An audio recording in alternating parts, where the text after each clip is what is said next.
Security will escort you out, the new CEO said, not looking up from her tablet.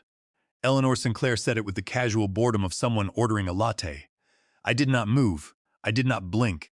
I just stood there clutching a manila folder that weighed less than 1 pound, but it carried enough radioactive material to turn this entire executive suite into a crater.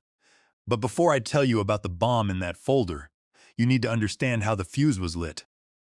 My name is Lawrence Miller. For 12 years, I have been a ghost in this building. My official title was Senior Lead of Operational Compliance, which is corporate speak for the person who makes sure we do not get indicted by federal regulators.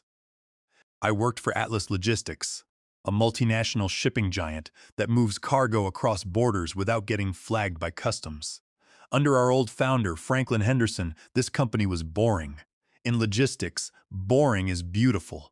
Boring means your packages arrive on time, the regulators do not raid your headquarters, shareholders sleep at night, and employees get paid their fair share. Franklin Henderson was a man who wore the same gray suit for 30 years and believed that a clean audit was better than a viral marketing campaign. He respected the rules, and he respected me. When he was at the helm, we had a simple covenant. We protect the drivers, protect the cargo, and never cut corners on safety. But 3 months ago, Franklin Henderson passed away. The vacuum he left was filled by the bored new darling, Eleanor Sinclair. Eleanor was 36, had a shiny Master of Business Administration degree, and spoke exclusively in buzzwords. She did not care about supply chains. She cared about synergy and disrupting the narrative. She walked in on day one wearing loud designer heels that clicked against the marble floors like a ticking clock, followed by an entourage of consultants who looked like they had been cloned in a lab that specialized in hair gel and unearned confidence. The change was immediate. The muted beige walls were painted a stark, aggressive white. The quiet hum of productivity was replaced by the frenetic energy of brainstorming sessions that accomplished nothing but generating empty whiteboard diagrams. I watched it all from my office in the corner of the 14th floor. I was invisible to Eleanor. To her, I was just legacy staff, a relic of the Henderson era, probably clinging to a pension. She did not know that my silence was not submission. It was data collection. In my line of work, you learn to listen more than you speak. You learn that the loudest person in the room is usually the one with the most to hide, and Eleanor was very loud. Within her first 60 days, the firing squad started. The vice president of North American Ground Transport, a veteran with 28 years of experience, was gone on a Friday. His email was deactivated by Monday morning. Then the head of customs brokerage retired unexpectedly. Eleanor was bringing in her own people, which is standard corporate rating. But these new hires were wrong. I started noticing it in the vendor approval logs. My compliance department is supposed to vet every single partner we do business with. Suddenly, major requests were bypassing my desk. I would see a new invoice for a consulting firm based in the Cayman Islands that had been approved directly by the CEO office. I would see software contracts awarded to companies that had existed for less than 1 week. Then came the massive structural layoffs. Eleanor decided to terminate 120 veteran dispatchers and warehouse managers across our Midwest hubs to cut costs, replacing them with a cheap automated routing algorithm. As the compliance lead, I immediately flagged this. This was a direct violation of the Worker Adjustment and Retraining Notification Act, commonly known as the Warren Act, under 29 U.S.C. 2101. The law requires a 60-day written notice before any mass layoff. Firing them overnight exposed Atlas Logistics to millions of dollars in statutory damages, back pay, and civil penalties. I wrote a formal warning memo and sent it to Eleanor hand-picked consultant, a guy named Zachary Vance. Zachary was 29, wore fleece vests even in the middle of summer, and never made eye contact. He just stared at his monitors while throwing around terms like agile execution. I walked into his office with the printed Warren Act citation in my hand. "Zachary," I said, setting the paper down, "the termination of the Midwest dispatchers violates federal labor laws. We cannot execute this without a 60-day notice. We are exposing ourselves to massive liability under 29 U.S.C. 2101. Zachary did not even look up from his screen. He let out a dry, dismissive laugh. "Lawrence, you are thinking in the past," he said. "We are moving fast and breaking things. The severance packages we offered will cover it. No, they will not, I replied. The packages do not release us from the federal reporting requirements, and the employees are already talking to labor attorneys. We need to halt the terminations. Zachary finally turned his head, his eyes cold. Let me explain something to you, Lawrence. Eleanor approved this. It is a calculated risk. Compliance is supposed to facilitate our growth, not act as a roadblock. Just archive the warning and let us do our jobs. Or we can find a compliance officer who understands our new vision. That was the first direct threat. Get in line, look the other way, or get out. Most people in my position would have backed down. They would have polished their resumes and looked for an exit strategy. But I am not most people. I felt a cold, hard knot form in my stomach. It was not fear. It was the familiar sensation of a compliance watchdog spotting a predator. I went back to my office, closed the blinds, and sat at my terminal. I did not archive the warning. I documented it. I started a shadow log on an isolated, encrypted system. Every time they bypassed a safety protocol, I noted it. Every time they ignored a regulatory flag, I saved a copy of the override command, time-stamped and digitally signed. They thought they were stripping the company for parts. They thought, because they had the titles, they had the power. But they forgot that the higher you climb, the more unstable your footing becomes if you do not check the foundation. And I was the one holding the blueprints. Over the next 4 weeks, the atmosphere in the office shifted from toxic to actively hazardous. Eleanor Sinclair's strategy seemed to be based on the idea that if you moved money around fast enough, nobody would notice it was disappearing. But in logistics, physical reality always catches up with you. The first major warning sign that something catastrophic was coming was the office coffee machines. For 20 years, Atlas Logistics had a contract with a local vendor who stocked our break rooms with decent coffee. One Monday morning, those machines were gone. In their place were sleek, app-enabled dispensers that required you to scan a QR code and watch a 15-second branding advertisement from Eleanor before it would dispense a single cup of lukewarm coffee. The internal memo claimed this was to drive employee engagement. I stood there waiting for my caffeine, watching Eleanor face talk about paradigm shifts, and I realized the truth. The company was bleeding cash. She was cutting the coffee budget to pay for the astronomical fees of her outside consultants. I went back to my office and pulled up the quarterly financial projections. They were hidden behind 3 layers of password protection, but I have master keys to digital doors they do not even know exist. When I opened the file, the numbers were bleeding red. The core transport business was down 18%. Firing the veteran dispatchers had created a logistical nightmare. The automated algorithm was routing refrigerated trucks carrying temperature-sensitive cargo through the desert in July, resulting in lost shipments and furious customers. But the real issue came on a Tuesday afternoon. I noticed a series of vendor approval requests that had bypassed the compliance portal. The company was upgrading its fleet GPS tracking system. For hazardous materials transport, federal regulations require us to use certified tracking partners. I found that Zachary Vance had bypassed our certified vendors and signed a contract with a logistics partner that had no safety rating, no physical address, and was registered to a post office box in Delaware. I printed the contract details and went to Zachary's office. "Zachary," I said, "this new tracking partner has no certifications. We carry chemical cargo and medical supplies. Under federal law, if we do not use certified tracking partners for hazardous materials, we are subject to immediate shutdown and criminal prosecution." Zachary sighed. "Lawrence, you are letting the paperwork slow us down. We are pivoting. The old rules do not apply to our new operational model. Eleanor already signed off on this. Just file it." "This is not about paperwork, Zachary," I said. "It is about federal transport safety. If one of our trucks has an accident and we cannot track its hazardous cargo with a certified system, the liability falls on the executives. That means you and Eleanor." Zachary narrowed his eyes. "File the contract, Lawrence. Do your job, or we will find someone who is more cooperative." I did not say another word. I walked back to my corner office, closed the door, and took the plastic ID badge off my belt loop.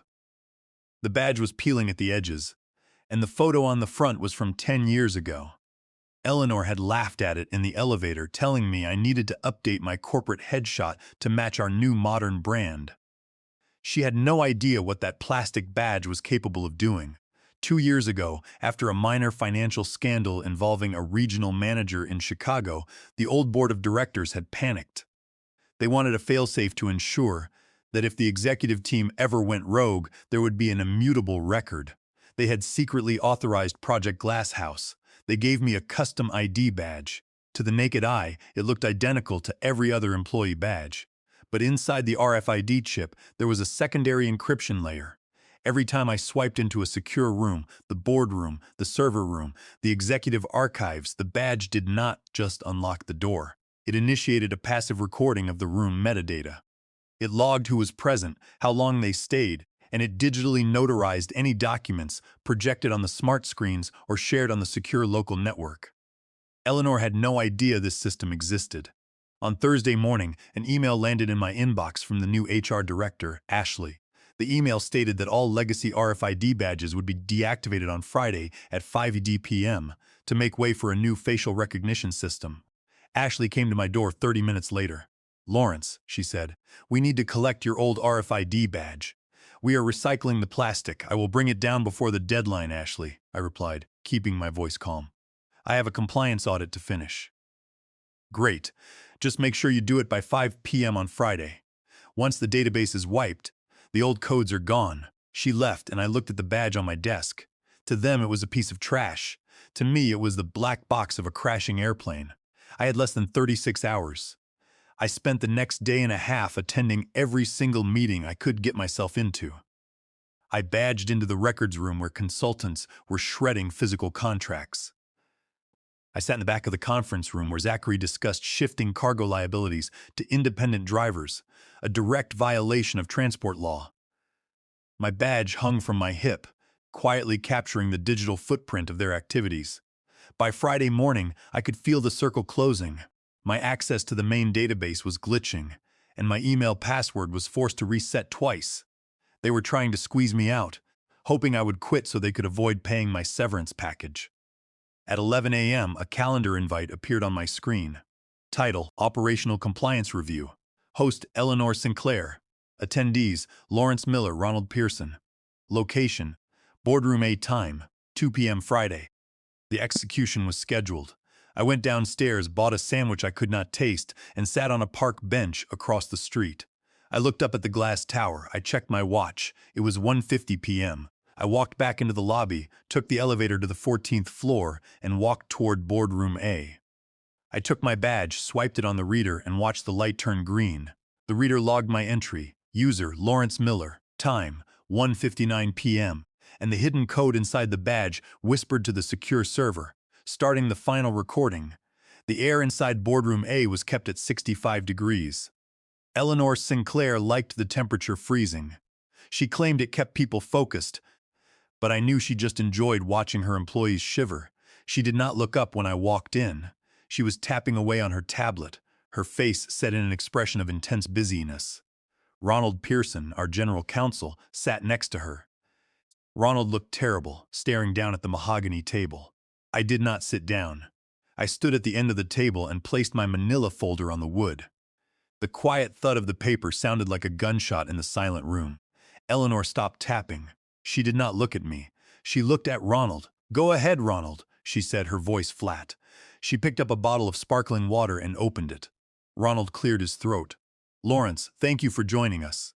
"I work here, Ronald," I said, my voice steady. "You do not need to thank me for walking down the hallway." Ronald flinched. "Right. Well, as you know, the company is undergoing a major transition to modernize our operations.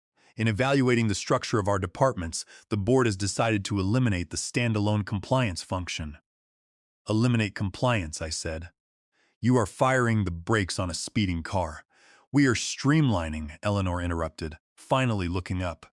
Her eyes were cold, artificial. "We do not need a department of legacy staff telling us no all day. We need enablers, Lawrence. Your approach is outdated. It does not align with our brand direction." "My approach is adhering to federal transportation laws," I replied. "Is that what we are calling outdated now?" "This is not a discussion," Eleanor said. "Your employment is terminated effective immediately. We are offering you 2 weeks of severance in exchange for signing this standard non-disclosure agreement." If you do not sign, you get nothing, and we will actively contest your unemployment claims on the grounds of performance issues. Performance issues, I said. I have 12 years of pristine reviews. You have been here 4 months. You have failed to adapt, she said, showing a sharp smile. You are a bottleneck, Lawrence. You are done. Ronald has the paperwork. Sign it, leave your laptop, and security will escort you out. I have a call with investors in 5 minutes. Goodbye. She wanted to make me feel small. But I did not feel small. I felt like a demolition expert watching the countdown reach 1. I looked at Ronald, who was sliding a thick document toward me. The NDA. I am not signing that, Ronald, I said. Eleanor sighed. Oh, for heaven's sake, Ronald, call security. If he wants to make this difficult, he can leave with an escort. I took the plastic ID badge off my belt loop. The plastic clip made a sharp click in the quiet room. You are right, Eleanor, I said. Security should be here. But they are not coming for me. I did not hand the badge to her. I slid it across the mahogany table toward Ronald. It slid smoothly over the polished wood and stopped right in front of his hands. What is this? Eleanor asked, irritated. Ronald, I said, ignoring her. Look at the back of that badge. Look at the serial number printed under the barcode. Ronald hesitated, then picked up the plastic card. He turned it over, adjusted his glasses, and read the red lettering. Offboard Exec 0001 Alpha. The color drained from Ronald's face. He dropped the badge onto the table as if it had burned his skin. Oh no, he whispered. What? Eleanor demanded. What is it, Ronald? Ronald's hands were shaking. Eleanor, we need to halt this meeting immediately. We need to get forensic audit teams in here right now. Why? Eleanor yelled. It is just an old badge. Throw it in the trash. Ronald did not move. He was staring at the badge with genuine terror. Eleanor, Ronald said, his voice cracking. Do you know what code alpha means in the legacy protocols? I do not care about legacy protocols, she shouted. It means, Ronald continued, that this badge has board-level executive clearance. But more than that, it is a roving audit device. He looked up at me. Lawrence, how long has this badge been active? Since the day Franklin Henderson died, I said calmly. The audit committee authorized Project Glasshouse because they did not trust the transition. I am the watchdog. Eleanor let out a sharp, nervous laugh. That is ridiculous. You are a compliance officer, not a spy. Ronald, scan the badge, I said. Use the USB reader on your laptop. Ronald's hands trembled as he pulled a small card reader from his briefcase, plugged it into his laptop, and swiped my badge. The screen immediately filled with scrolling lines of green text. What is that? Eleanor asked, walking around the table. It is the transmission log, Ronald said, his voice hollow. It is active. Lawrence, it is recording right now. A window on the screen displayed the current session parameters. Audio trace active. Document notary synchronization active. Attendee ID CEO Eleanor Sinclair. Attendee ID General Counsel Ronald Pearson. Status flagged retaliatory termination event. You are recording us, Eleanor shrieked. That is illegal. This is a two-party consent state. I will have you prosecuted. Actually, Eleanor, I said, leaning back. Check your own employment contract. Section 14, Paragraph B, all executive meetings on company property are subject to internal monitoring for compliance assurance. You signed away your expectation of privacy the day you accepted the position. Mr. Henderson put that clause in the contract 20 years ago to stop managers from stealing office equipment. You just used it to destroy yourself. Eleanor's face turned red. I am the chief executive officer, she said. I can override that policy. You can override future policy, Ronald said, slumping into his chair. You cannot override a board directive that predates your employment. Ronald looked at me with dread. Lawrence, what exactly have you logged? I have logged everything, Ronald, I said, for 4 months. Every time you and Zachary Vance discussed how to bypass customs regulations, my badge recorded it. And every time Eleanor approved a vendor payment to her shell company in the Cayman Islands using her personal tablet, while connected to the boardroom network, my badge logged the packet handshake, verifying the device ID and the destination. Eleanor froze. The color left her face. The Cayman Islands, she whispered. Did you think encrypted meant invisible, Eleanor? I asked, taking a step toward the table. Everything leaves a digital footprint, and when you are in a room with a Class Alpha audit device, that footprint is uploaded to a secure server you cannot touch. I pointed to the manila folder on the table. That folder is the index of the evidence. Eleanor reached out a trembling hand and opened the folder. It was only 10 pages long, but it was devastating. Page 1 showed a summary of unauthorized vendor payments totaling $4,200,000 sent to a Cayman Islands entity. This was a clear breach of fiduciary duty and an illegal dissipation of assets to fund Eleanor private startup. Page 2 detailed the overnight layoffs of the 120 dispatchers in violation of the Warning Act under 29 U.S.C. 2101. Page 3 contained a time-stamped log of Eleanor instructing IT to delete subpoenaed emails. But the most critical evidence was on page 4. I had discovered that Eleanor had forged the signatures of 2 board members to approve the transfer of proprietary logistics tracking software to her personal entity. This was a violation of California Penal Code, Section 470, which makes the contract void ab initio. It also constituted copyright infringement under 17 U.S.C. 106 and patent infringement under 35 U.S.C. 271.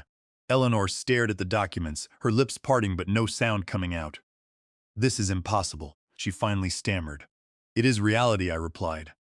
"Remember the network lag I had all week? That was my badge uploading 1.2 terabytes of compressed data to the external audit firm the board maintains in Switzerland. The upload completed at 1:55 p.m., exactly 5 minutes before this meeting. The automated alert has already reached the chairman of the board, Gerald Mercer. He is reading the summary right now." Eleanor looked at Ronald. "Fix this. Ronald, write a retraction. Tell them it was a test." Ronald closed his laptop. "I cannot fix this, Eleanor," he said. "The toothpaste is out of the tube. I will fire you both," Eleanor screamed. "You cannot fire me," I said, "because as of 20 minutes ago, when I activated the Alpha Protocol, I became a protected whistleblower under federal law. If you terminate Ronald now, he becomes a material witness." The boardroom silence was broken by the sharp buzzing of a phone on the mahogany table. It was Eleanor's mobile device. The caller ID read Gerald Mercer, chairman of the board. She stared at it, frozen. "You should answer that," I suggested. "Gerald hates going to voicemail." Eleanor snatched the phone and pressed the button to decline the call. She looked at me with pure hatred. "You think a few audit logs can bring down a CEO? The stock price is up 12% since I took over. The board loves me." "The stock price is up because you cut costs by gutting our safety protocols," I said. "That works for exactly 1 quarter. Then the trucks crash or the federal regulators show up with handcuffs." "We have done nothing illegal," Eleanor insisted, her voice rising. "Is it standard practice to reclassify hazardous chemical transport as general dry cargo to save 15% on insurance premiums?" I asked. "Because I have a recording of Zachary Vance suggesting exactly that in the strategy sync last Thursday, and I have the approval email you sent him 3 hours later." Ronald put his head in his hands. "Oh God. Eleanor, tell me you did not approve the hazmat reclassification." "It was a coding error," Eleanor lied. "The badge logs show you overrode the warning flags twice," I said.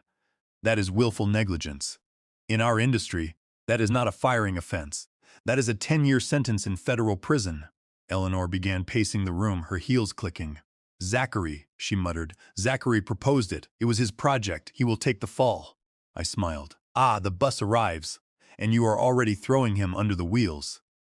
"Here is the problem, Eleanor. Zachary is not stupid. He knew you were reckless. Zachary has been BCCing his personal email on every single directive you sent him.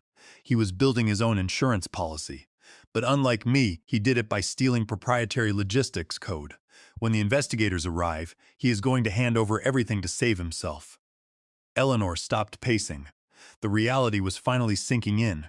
She was no longer fighting for a corporate title. She was fighting for her freedom. "What do you want, Lawrence?" she asked, her voice dropping to a quiet transactional tone. "You want money? We can negotiate a settlement. We can delete the server logs." "You cannot delete the logs," Ronald said. "I told you, it is a blockchain-based ledger." Once the Swiss audit firm received the package, it became immutable. "I do not want your money, Eleanor," I said. "I want our company back. I am the person who keeps the lights on," I said. "I am the person who makes sure the drivers are safe and the trucks are inspected so we do not ship hazardous waste into a crowded city. You broke the machine because you did not understand how it worked." The phone buzzed again. This time it was Ronald's laptop. A high-priority notification flagged with red exclamation points. Ronald opened it, read the text, and closed his eyes. Eleanor, he said. That was the board. They have placed you on administrative leave effective immediately, meaning your system access is revoked. Eleanor grabbed her tablet. She tried to unlock it. The screen read, "Access denied. Contact administrator." She tried her phone. System locked. The door to the boardroom opened, and we all turned. It was Zachary Vance. He looked sweaty, holding a cardboard box filled with his personal belongings. "Zachary," Eleanor asked. "What are you doing?" "I was just called by HR," Zachary stammered. "My contract has been terminated." "Something about unauthorized data transfers." He looked at me. "Lawrence, I was just following orders. Save it for the deposition, Zachary," I said. The elevator down the hall dinged. Heavy footsteps approached. "Now," I said, "I think that is the security team. And they are not here for me." Two large security guards, Roy and his partner, stood in the doorway. They were the actual security team, the guys who knew my name. Roy's face was stone. "Miss Sinclair," he said, "we have been instructed by the board to escort you to the lobby. You are not permitted to return to your office. This is ridiculous," Eleanor shouted. "I need to get my things." "Your personal effects will be boxed and mailed to your home," Roy said. "Please follow us." Eleanor looked at me, her eyes burning. "You are a dinosaur, Lawrence. You are going to rot in this building." "Maybe," I said, "but the building will still be standing." They walked her out, shouting all the way to the elevator. When the doors closed, the silence returned to boardroom A. Ronald sat at the table. "So," he said, "what happens now?" "Now the cleanup begins," I replied. "The board will want someone to blame," Ronald said. "They will ask why I did not stop her." "You were intimidated," I told him. "She created a hostile work environment and threatened your position. That is the narrative, Ronald. Stick to it." He looked at me, surprised. "You are helping me?" "You are weak, Ronald," I said, "but you are not malicious. Eleanor was the cancer. You were just the infected tissue. If we cut her out, the company can heal. Besides, you know where the files are. I need you to help me decode her project archives." Ronald hesitated, then nodded. "I have the keys. Good. The auditors will be here in 45 minutes. Let us get to work." By the time I got home that night, Eleanor had already launched a counteroffensive. My daughter sent me a link to a Medium article, cross-posted in. It was titled "Silence by the Old Guard: How Traditionalism Kills Innovation." It was a masterpiece of gaslighting. Eleanor painted herself as a martyr, a visionary woman struck down by a patriarchal, obsolete corporate immune system. She described me as an entrenched compliance bureaucrat who weaponized rules to sabotage progress. The post was trending. The next morning, the board was panicking. "She is destroying our stock price," Chairman Mercer shouted over the speakerphone. "We need to release a statement." "We cannot release the fraud evidence yet," Ronald explained. "It is pending litigation. If we leak the files, she will sue us for defamation." "So we just let her ruin our reputation?" Mercer demanded. I sat at the end of the table, drinking coffee from the old vendor machine we had reinstalled that morning. It tasted like victory. "You do not need to leak the fraud," I said. "We need to leak the hypocrisy." "What do you mean?" Mercer asked. "Eleanor is selling a story about being a champion of the workforce, right?" I opened my laptop. It turns out my badge picked up some interesting audio during her private lunches. I played the file. Eleanor's voice came through, clear and sneering. "Looking at the staff directory is like looking at a casting call for The Walking Dead. Can we just find a way to fire everyone over 40 without getting sued for ageism? They smell like failure. Just cut their benefits, make them miserable, and they will quit." The silence in the conference room was absolute. I played another file. "Who cares if the trucks need new tires? If they crash, insurance pays out. It is actually better for the bottom line if a few old fleets get totaled. We can write them off." Gerald Mercer cleared his throat. "You have this on tape, digitally signed and legally admissible?" "Yes," I said. "It is not defamation if it is a direct quote." "Release it," Mercer said. "Leak it to the trade journals and the internal blog. Let the employees hear what she really thinks of them." By 2 p.m. that day, Eleanor's victim narrative had collapsed. The internet turned on her instantly. By 4:00 p.m., the news broke that the Securities and Exchange Commission had opened a formal criminal investigation into her finances. I sat in my office and watched the news. They showed footage of Eleanor dodging reporters outside her condominium. She looked terrified. I did not feel happy or sad. I just felt clean. My phone rang. It was HR.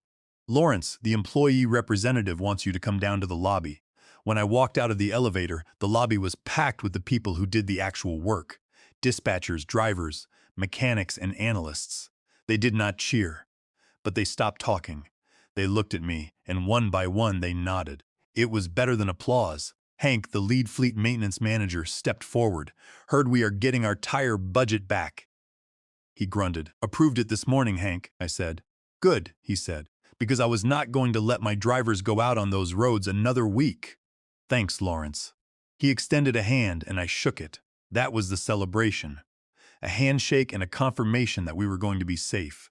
The following week, the board gave me temporary authority to clean house.